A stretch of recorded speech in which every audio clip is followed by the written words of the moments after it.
тыңдарман, келгендеріңізге қош келдіңіздер. Есімім Омарбай Нұрсейіт қыз болады. Осы Мұхтар Әуезов мектеп гимназиясында көркемдік пәнінің мұғалімімін. Құм құпиясы үйірмесінде сабақ беремін. Мына жерде сіздерде оң жақта қарасаңыздар өзімнің шығармашылық жұмыстарым. Ол сыздар гуашьпен, майлы бояумен орындалған. Біріншісі Илья Жақановтың жұмысы, портреті. Одан кейінгі Асанбек Әшімов Қодар рөлі дейді. Негізі портрет Жамбыл Жабаевтың 180 жылдығына арналған өзімнің портретім. Одан кейін ақын жазушы Арғынбай Бекбосовтың портреті, сол кісінің шығармашылығына арналған өзімнің композициялық жұмыстарым. Таныс болыңыздар.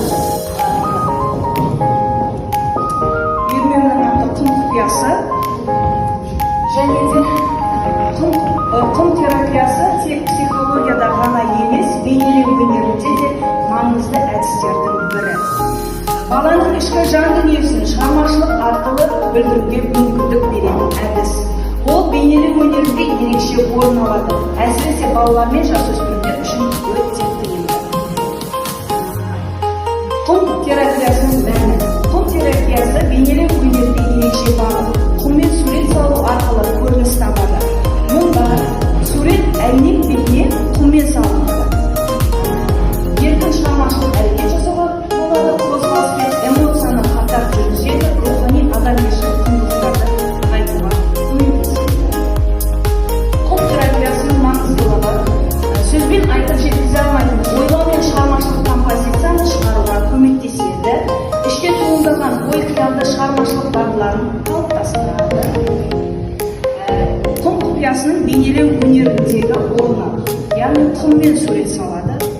Одан кейін уақытша және өзгермелі бейнелер жылдам өзгертуге болады, жылдам композиция ойластыруға болады. Қозғалыс арқылы композиция жасауға болады, яғни ұсақ моториканы, саусақтар моторикаларын бағытуға көмектеседі, қиял мен фантазияны арттырады, түстер мен формаларды сезінуге үйретеді, және де сабаққа қызығушылығын артады баланың. Енді оқу процесінде қолдану артықшылықтары. Музыкамен үйлестіріп сурет салу, ертегі кейіпкерлерін бейнелеуге болады. Дәстүрлі сурет салудан бөлек әдістер ретінде қолданылады. Қауіпсіз және қолжетімді. Оқушылардың шығармашылық белсенділіктерін арттырады, оқушылардың шығармашылық ой қиял композицияларын дамытады. Енді мұнда өзінің оқушылардың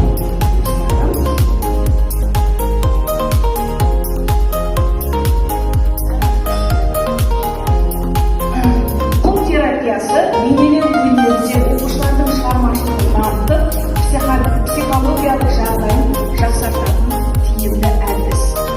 Адал ұрпақ елдің жарқын болашағы, бірлесе әрекет ету табыстың кепілі демек. Енді мұнда келіп көрсеңіздер болады. Бұл құм тақтасын өзім жасатқанмын. Өзіміздің мебельшіктерімізге барып, размерін барлығын өзім қойдым.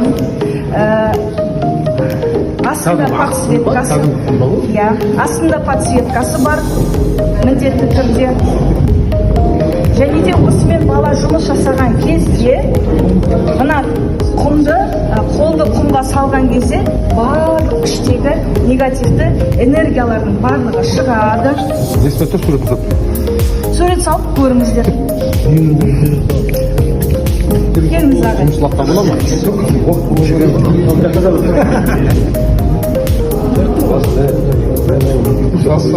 Сурет салам дедім ғой жаңа.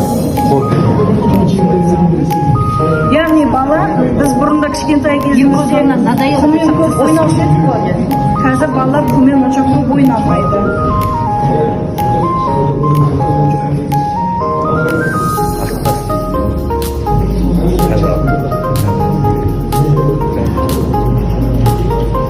Бейнелеу өнерінде балаларға қағазбен отырамыз, краспен отырамыз, қаламмен отырамыз. Уже бала одан жалығады. Қазір дамыватқан заманның түрлі әдіс тәсілдер өте көп. Солардың бірі деп өзіме осы құм құпиясын алып, осымен балалармен жұмыс жасатып үйретіп жатырмын. Жұмыс жасап жатыр. Балалардың қызығушылығы өте жоғары.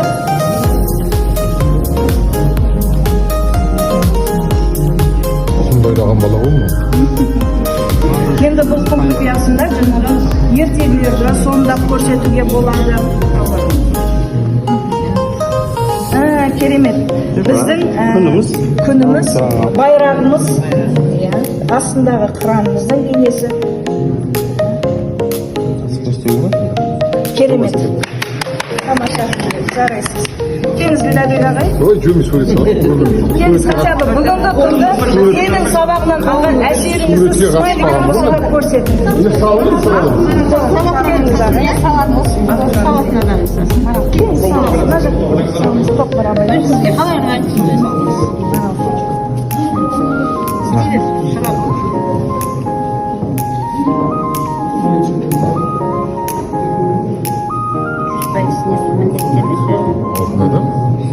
Жаңағы мына тақтасының өзі негізі біздің стеклоларымыз прозрачный ғой. Сондықтан бұны ақ қылып жасау үшін сонда өзімнің секретім бар. Оны өзім ойластырып, осындай ақ стекло болып тұру үшін осылай ойластырдым. Іздендім жан-жақта. Алтын адам.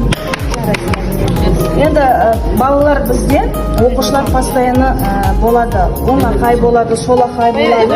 Мысалға балалар саусақпен жұмыс жасаған кезде көбірек дамиды. Мына жерде ұсақ моториканың барлығы дамиды. Сондықтан мен өзім балаларға екі қолмен жұмыс жасаңдар, екі қолмен сурет салыңдар деп үйретемін.